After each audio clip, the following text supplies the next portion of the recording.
ഇന്നത്തെ വീഡിയോയിൽ നമ്മൾ പൈത്തൺ പ്രോഗ്രാമിങ്ങിൻ്റെ ആ ഒരു സബ്ജക്റ്റ് KTUവിൻ്റെ കീഴിൽ വരുന്ന ആ ഒരു സബ്ജക്റ്റ് നമ്മൾ പഠിക്കുന്ന സമയത്ത് അതിനകത്ത് നിന്ന് നിങ്ങൾ എക്സാം പോയിൻ്റ് ഓഫ് വ്യൂവിൽ നിങ്ങൾക്ക് ഏറ്റവും ഇമ്പോർട്ടൻ്റ് ആയിട്ടുള്ള കുറച്ച് ടോപ്പിക്സിനെ കുറിച്ചും പിന്നെ ആ സബ്ജക്റ്റ് എങ്ങനെ പഠിക്കണം, അത് എക്സാം എഴുതുന്ന സമയത്ത് എന്തൊക്കെ ശ്രദ്ധിക്കണം, ഇങ്ങനെയുള്ള കുറച്ച് കാര്യങ്ങളാണ് ഷെയർ ചെയ്യുന്നത്. അപ്പോൾ ഇതിനകത്ത് ഫസ്റ്റ് മോഡ്യൂൾ വെച്ച് നമ്മൾ നോക്കുകയാണെങ്കിൽ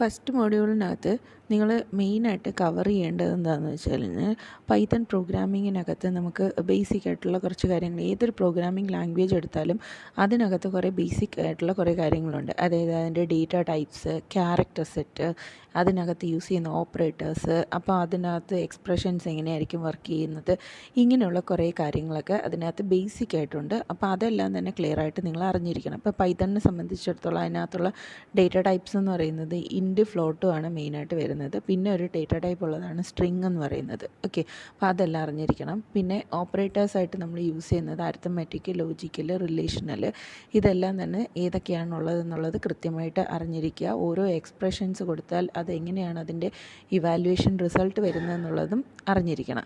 പിന്നെ അതുപോലെ തന്നെ ഇമ്പോർട്ടൻ്റ് ആയിട്ടുള്ള കാര്യമാണ് ഇതിനകത്ത് നമ്മൾ യൂസ് ചെയ്യുന്ന കൺട്രോൾ സ്റ്റേറ്റ്മെൻറ്റ്സും സെലക്ഷൻ സ്റ്റേറ്റ്മെൻറ്റ്സും.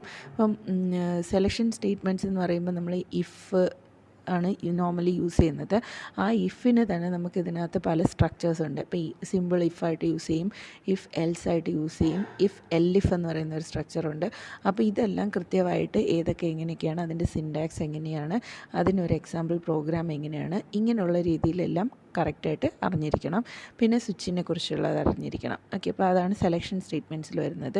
അതുപോലെ കൺട്രോൾ സ്റ്റേറ്റ്മെൻറ്റ്സിൽ വരുന്നതെന്ന് പറഞ്ഞാൽ ഫോർ ലൂപ്പും വൈൽ ലൂപ്പുമാണ്. ഈ ഫോർ ലൂപ്പും വൈൽ ലൂപ്പ് തന്നെ വിത്ത് എൽസ് കണ്ടീഷനും ഉണ്ട്, വിത്തൗട്ട് എൽസ് കണ്ടീഷനും ഉണ്ട്. അപ്പോൾ ആ ഒരു രീതിയിൽ എല്ലാം ഡിഫറെൻ്റായിട്ട് കറക്റ്റായിട്ട് മനസ്സിലാക്കിയിരിക്കുക. ദെൻ ഇത്രയും കാര്യങ്ങളാണ് മെയിനായിട്ട് നമുക്ക് ഫസ്റ്റ് മോഡ്യൂൾ. അപ്പോൾ ഇത് നിങ്ങൾ പഠിക്കുന്ന സമയത്ത് പ്രോഗ്രാമായിട്ട് പഠിക്കുകയാണെങ്കിൽ, പ്രോഗ്രാമിംഗ് രീതിയിൽ നിങ്ങൾ പഠിച്ചു പോവുകയാണെങ്കിൽ നിങ്ങൾക്ക് പ്രോഗ്രാംസ് ആയിട്ട് ചോദിച്ചാലും നിങ്ങൾക്ക് ആൻസർ ചെയ്യാൻ പറ്റും, അല്ല തിയറി ആയിട്ട് ചോദിച്ചാലും നിങ്ങൾക്ക് ആൻസർ ചെയ്യാൻ പറ്റും. അപ്പോൾ അതിന് മുമ്പ് തന്നെ ജസ്റ്റ് സി പ്രോഗ്രാമിംഗ് ഒക്കെ പഠിച്ചിട്ടുള്ളതുകൊണ്ട് നിങ്ങൾക്കൊരു ഐഡിയ ഉണ്ടാവും. ഇപ്പോൾ ഓപ്പറേറ്റേഴ്സിനെ സംബന്ധിച്ചിടത്തോളം അതെങ്ങനെയൊക്കെയാണ് നിങ്ങൾ എക്സ്പ്ലെയിൻ ചെയ്യേണ്ടത് എന്നുള്ള കാര്യങ്ങളൊക്കെ. അപ്പോൾ അത് ഒരു തവണ നിങ്ങൾ വായിച്ചിരുന്നാൽ മാത്രമേ നിങ്ങൾക്ക് കറക്റ്റായിട്ട് എഴുതാൻ പറ്റത്തുള്ളൂ. അപ്പോൾ അതൊന്ന് വായിച്ചതിന് ശേഷം ജസ്റ്റ് നിങ്ങൾ പ്രോഗ്രാമിംഗ് എങ്ങനെയാണ് അതിനെക്കുറിച്ചുള്ള ആ ടോപ്പിക്സിൽ വരുന്ന പ്രോഗ്രാംസ് നമ്മൾ പഠിച്ചാൽ മതി. അത് വെച്ചിട്ട് നിങ്ങൾ എഴുതണം. അപ്പോൾ എപ്പോഴാണെങ്കിലും നിങ്ങൾ പ്രോഗ്രാംസ് ചോദിക്കുമ്പോൾ പ്രോഗ്രാംസ് നിങ്ങൾ ഡയറക്റ്റായിട്ട് ആൻസർ ചെയ്യുക, പ്രോഗ്രാം എഴുതുക. ദെൻ അതിൻ്റെ ഒരു ഔട്ട്പുട്ടും കൂടി നിങ്ങൾ കാണിക്കുന്നതാണ് ഏറ്റവും നല്ലത്. ദെൻ അതുപോലെ തന്നെ ഇപ്പോൾ കൺട്രോൾ സ്റ്റേറ്റ്മെൻറ്റ്സ് ഒക്കെ എക്സ്പ്ലെയിൻ ചെയ്യാനായിട്ട് ചോദിച്ചു കഴിഞ്ഞാൽ ആ സ്ട്രക്ചർ എഴുതണം, അതെന്തിനാണ് നമ്മൾ യൂസ് ചെയ്യുന്നതെന്ന് എഴുതണം, അതിൻ്റെ സിൻടാക്സ് എഴുതണം. ദെൻ അതോടൊപ്പം തന്നെ ഒരു ചെറിയൊരു എക്സാമ്പിൾ പ്രോഗ്രാം കാണിക്കുന്ന ഒരു എക്സാമ്പിളും കൂടി കാണിച്ചിരിക്കണം. എന്നിട്ട് അതിനെ എക്സ്പ്ലെയിൻ ചെയ്ത് ഇതെങ്ങനെയാണ് ഇത് എക്സിക്യൂട്ട് ചെയ്യുന്നത് എന്നുള്ളതും കൂടി ഒരു സെൻറ്റൻസ് എഴുതുവാണെങ്കിൽ ആ ഒരു രീതിയിലാണ് നിങ്ങളുടെ എക്സ്പ്ലനേഷൻ വരേണ്ടത്. ദെൻ അതുപോലെ സെക്കൻഡ് മോഡ്യൂൾ നമ്മൾ നോക്കിക്കഴിഞ്ഞാൽ ഇതിനകത്ത് സ്ട്രിങ്സും ടെക്സ്റ്റ് ഫയൽസും സ്ട്രിങ്സുമാണ് മെയിനായിട്ട് വരുന്നത്. പിന്നെ അതോടൊപ്പം ഫങ്ഷൻസും വരുന്നുണ്ട്. അപ്പോൾ ടെക്സ്റ്റ് ഫയൽസ് എങ്ങനെയാണ് ഓപ്പൺ ചെയ്യുന്നത്, അതിൽ നിന്ന് ഡേറ്റ എടുത്ത് എങ്ങനെ പ്രോസസ്സ് ചെയ്യുന്നു, ഇങ്ങനെയുള്ള കാര്യങ്ങൾ. അതുപോലെ തന്നെ സ്ട്രിങ്സ് എങ്ങനെയാണ് നമ്മൾ പ്രോസസ്സ് ചെയ്യുന്നത്. അപ്പോൾ ഇതിനകത്ത് സബ്സ്ട്രിങ്സ് ഒക്കെ എടുക്കാനായിട്ട് പൈത്തണിനകത്ത് നമുക്ക് വളരെ ഇമ്പോർട്ടൻ്റ് ആയിട്ട് സ്ലൈസിങ് ഓപ്പറേറ്റർ കോളൻ യൂസ് ചെയ്ത് നമ്മൾ ചെയ്യാറുണ്ട്. അപ്പോൾ അത് എങ്ങനെയാണെന്നുള്ളതൊക്കെ കറക്റ്റായിട്ട് മനസ്സിലാക്കുക, അതെല്ലാം അറിഞ്ഞിരിക്കണം. പിന്നെ നമ്മൾ ഫങ്ഷൻസ് എഴുതാനും അറിഞ്ഞിരിക്കണം. അപ്പോൾ ഫങ്ഷൻസ് എങ്ങനെയാണ് ഡിഫൈൻ ചെയ്യുന്നത് എന്നുള്ളതൊക്കെ നമ്മൾ കറക്റ്റായിട്ട് മനസ്സിലാക്കി കഴിഞ്ഞാൽ അത് വെച്ച് പ്രോഗ്രാം എഴുതാൻ പഠിക്കുക. പ്രോഗ്രാം പഠിച്ചു കഴിഞ്ഞാൽ നിങ്ങൾക്ക് അത് എങ്ങനെ ചോദിച്ചാലും എഴുതാൻ പറ്റും. പിന്നെ ഉള്ളത് ഇതിനകത്തൊരു ഹയർ ഓർഡർ ഫംഗ്ഷൻ ഉണ്ട്. ഹയർ ഓർഡർ ഫംഗ്ഷൻ റെഡ്യൂസ്, മാപ്പ്, ഫിൽറ്റർ എന്ന് പറഞ്ഞ് ഒരു 3-4 ഫംഗ്ഷൻസ് ഉണ്ട്. അപ്പോൾ അതെന്താണെന്നുള്ളത് ജസ്റ്റ് ഒന്ന് അറിഞ്ഞിരിക്കുക. പിന്നെ അതുപോലെ തന്നെ ഇതിനകത്ത് പൈത്തണിൻ്റെ അകത്ത് നമുക്ക് മറ്റുള്ള പ്രോഗ്രാമിംഗ് ലാംഗ്വേജിനില്ലാത്ത കുറച്ച് ഡേറ്റ സ്ട്രക്ചേഴ്സ് ഉണ്ട്. അതാണ് ലിസ്റ്റ്, സെറ്റ്, ടപ്പിള്, പിന്നെ ഡിക്ഷണറി, ഇങ്ങനെയുള്ള കുറച്ച് സാധനങ്ങളൊക്കെ. അപ്പോൾ അതിനെക്കുറിച്ചും നിങ്ങൾ പ്രോഗ്രാംസ് ആയിട്ട് പഠിക്കുകയാണെങ്കിൽ, അതായത് പ്രോഗ്രാം എഴുതാൻ പറ്റുന്ന രീതിയിലുള്ള പ്രിപ്പറേഷനാണ് നിങ്ങൾ ചെയ്യുന്നതെങ്കിൽ, പ്രോഗ്രാം ആണെങ്കിലും തിയറി ആണെങ്കിലും നമുക്ക് നന്നായിട്ട് എഴുതാൻ പറ്റും. അപ്പോൾ ആ രീതിയിൽ വേണം നിങ്ങൾ സെക്കൻഡ് മോഡ്യൂൾ കവർ ചെയ്യേണ്ടത്. ദെൻ തേർഡ് മോഡ്യൂളിനെ നോക്കിക്കഴിഞ്ഞാൽ ഇവിടെ നമുക്ക് മെയിനായിട്ടും വേണ്ടതെന്ന് പറഞ്ഞു കഴിഞ്ഞാൽ ഈ GUI ബേസ്ഡ് പ്രോഗ്രാംസ് ഇങ്ങനെ എഴുതാൻ അറിഞ്ഞിരിക്കണം. അവിടെ പ്രോഗ്രാമിങ്ങിൽ ഏറ്റവും കൂടുതൽ ചോദിക്കാൻ ചാൻസ് ഉള്ളത് ഇതായിരിക്കും, GUI ബേസ്ഡ് പ്രോഗ്രാംസ് ആയിരിക്കും. പിന്നെ ഇമേജ് പ്രോസസ്സിങ്ങിനകത്ത് നമുക്ക് ഓൾറെഡി ഡിഫൈൻഡ് ആയിട്ടുള്ള കുറച്ച് ഇമേജ് പ്രോസസ്സിങ് മെത്തേഡ്സ് തന്നിട്ടുണ്ട്. അപ്പോൾ ആ മെത്തേഡ്സ് നിങ്ങൾ അതിൻ്റെ അൽഗോരിതം എന്താണെന്ന് മനസ്സിലാക്കുക, അതിനകത്ത് എന്തൊക്കെയാണ് കാര്യങ്ങൾ ചെയ്തിരിക്കുന്നത് എന്ന് മനസ്സിലാക്കി കഴിഞ്ഞാൽ, ഇത്രയും നിങ്ങൾ പ്രോഗ്രാം എഴുതാൻ പഠിക്കുന്നവരാണെങ്കിൽ ആ പ്രോഗ്രാം നമുക്ക് ഓൾറെഡി സ്വന്തമായിട്ട് ഇംപ്ലിമെൻറ്റ് ചെയ്യാനായിട്ട് പറ്റും.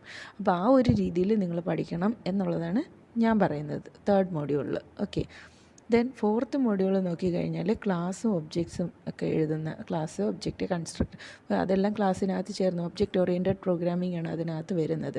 അപ്പോൾ അതെല്ലാം തന്നെ നമുക്ക് ഈ പറഞ്ഞ പോലെ പ്രോഗ്രാമിംഗ് ബേസായിട്ട് ഒരു 1-2 ക്വസ്റ്റ്യൻസ് ഒക്കെ നമ്മൾ ചെയ്ത് നോക്കുകയാണെങ്കിൽ നിങ്ങൾക്ക് കറക്റ്റായിട്ട് ആ മോഡ്യൂളും കവർ ചെയ്യാൻ പറ്റും. അത് നമുക്ക് തിയറി ആണെങ്കിലും പ്രോഗ്രാം ആണെങ്കിലും എഴുതാൻ പറ്റും. പിന്നെ ഫിഫ്ത്ത് മോഡ്യൂളിൽ വരുന്ന സമയത്ത് OS ആൻഡ് സിസ് മോഡ്യൂൾസ്, അത് കറക്റ്റ്, അതിനകത്ത് വളരെ കുറച്ച് കണ്ടൻറ്റേ ഉള്ളൂ. ആ കണ്ടൻറ്റുകൾ ജസ്റ്റ് ഒന്ന് മനസ്സിലാക്കിയിരിക്കുക. പിന്നെ അതോടൊപ്പം തന്നെ നംപൈയും പാണ്ടാസും മാത്പ്ലോട്ട്ലിബും, ഇത് മൂന്നും കമ്പൈൻ ചെയ്തുള്ള ക്വസ്റ്റ്യൻസാണ് മിക്കപ്പോഴും കണ്ടിട്ടുള്ളത്. അപ്പോൾ ഇതിന് മൂന്നിനെക്കുറിച്ച് നിങ്ങൾ അറിഞ്ഞിരുന്നാലേ നിങ്ങൾക്ക് ഇതിനെ കമ്പൈൻ ചെയ്ത് എടുക്കാൻ പറ്റത്തുള്ളൂ. ഇപ്പം നമ്മൾ മോഡൽ ക്വസ്റ്റ്യൻ പേപ്പറിലുമൊക്കെ ഇതിനകത്ത് തന്നിട്ടുണ്ട്. CSV ഫയലിൽ നിന്ന് റീഡ് ചെയ്തെടുത്തിട്ട് അതിനെ പാണ്ടാസ് യൂസ് ചെയ്ത് പ്രോഗ്രാം ചെയ്ത് അതായത് പ്രോസസ്സ് ചെയ്തിട്ട് മാത്പ്ലോട്ട്ലിബ് വഴി നമുക്ക് നമുക്ക് റിസൾട്ട് കാണിച്ചു തരാനും ഒക്കെയുള്ള കാര്യങ്ങളൊക്കെ അവിടെ ക്വസ്റ്റ്യനായിട്ട് അതിൽ തന്നിട്ടുണ്ട്. അതിന് എക്സാമ്പിളാണ്. പിന്നെ അതുപോലെ തന്നെ നംപൈ എന്ന് പറയുമ്പോഴത്തേക്കും നമുക്ക് മെട്രിക്സ് ഓപ്പറേഷൻസും റാൻഡം നമ്പർ ജനറേഷനൊക്കെ വേണ്ടിയിട്ടാണ് കൂടുതൽ നംപൈ യൂസ് ചെയ്യുന്നത്. അപ്പം മെട്രിക്സ് ബേസ്ഡ് ആയിട്ടുള്ള ആപ്ലിക്കേഷനൊക്കെ വരുന്ന സമയത്ത് നമുക്ക് നംപൈ യൂസ് ചെയ്യാൻ പറ്റും. അപ്പോൾ ഇങ്ങനെയുള്ള രീതിയിലാണ് വരുന്നത്. അപ്പോൾ നിങ്ങൾ എങ്ങനെ തന്നെയാണെങ്കിലും പ്രിപ്പറേഷൻ നിങ്ങൾക്ക് വരേണ്ടത് ആ പൈത്തൺ പ്രോഗ്രാമിംഗ് പഠിക്കുന്ന രീതിയിലേക്ക് മാറ്റുക.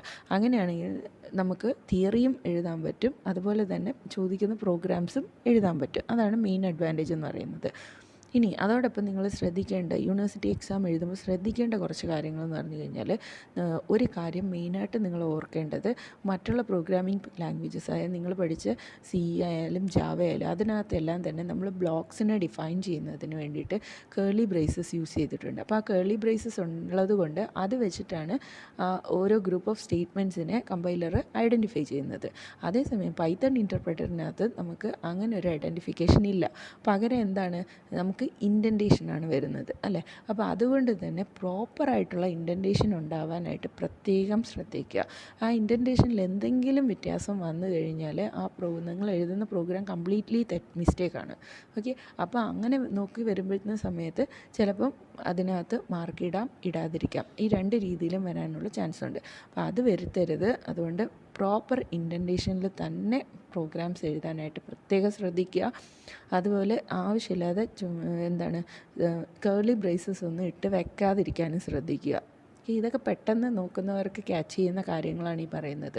ഞാൻ ഓൾറെഡി കുറച്ച് പേപ്പേഴ്സൊക്കെ നോക്കിയതിനകത്ത് തന്നെ ഇങ്ങനത്തെ കാര്യങ്ങൾ വരുന്നുണ്ട്. അപ്പോൾ അതൊക്കെ അവോയ്ഡ് ചെയ്ത് നിങ്ങൾ എഴുതണം. കാരണം നമുക്ക് പൈത്തണിനകത്ത് കേർലി ബ്രേസസ് ഗ്രൂപ്പിംഗ് ഇല്ല. അത് വന്നു കഴിഞ്ഞാൽ ഫുള്ളി മിസ്റ്റേക്കാണ്. നമുക്ക് പ്രോഗ്രാമേ ഇല്ല അവിടെ, പ്രോഗ്രാം തീർന്നു. ഓക്കെ. അപ്പോൾ ആ ഒരു രീതിയിലാവരുത് നിങ്ങൾ പ്രോഗ്രാം എഴുതി വരുന്ന സമയത്ത്.